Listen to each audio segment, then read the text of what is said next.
அடுத்த 2 ஆண்டுகளில் 50,000 அரசு பணியிடங்கள் நிரப்பப்படும் என முதலமைச்சர் மு.க.ஸ்டாலின் உறுதி. மக்களுடன் முதல்வர் திட்டத்தின் கீழ் 1598 இளைஞர்களுக்கு அரசு பணி நியமன ஆணைகளை வழங்கினார்.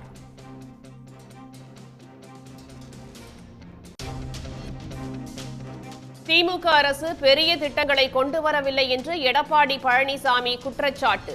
நாட்டிற்கே முன்னோடியாக பல சிறப்பான திட்டங்களை கொண்டு வந்திருப்பதாக அமைச்சர்கள் பதிலடி.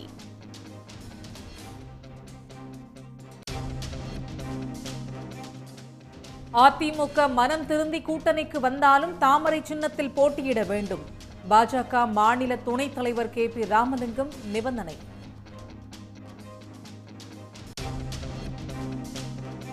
ராமர் முகத்தை காட்டி ஓட்டு கேட்க பாஜகவினர் முடிவு. மார்க்சிஸ்ட் கம்யூனிஸ்ட் மாநில செயலாளர் பாலகிருஷ்ணன் விமர்சனம்.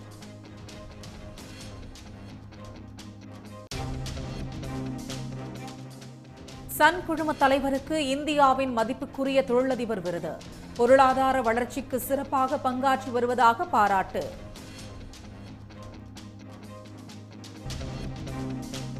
வந்தவாசியில் இருளர் சமூக குடும்பத்திற்கு மின்சார வசதியுடன் தற்காலிக குடியிருப்பு. சன் செய்தி எதிரொலியால் தமிழ்நாடு அரசு உதவி.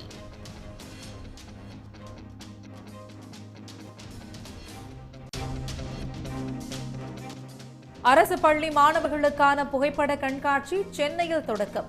பி.சி. ஸ்ரீராம், ப. ரஞ்சித் சிறப்பு விருந்தினர்களாக பங்கேற்பு.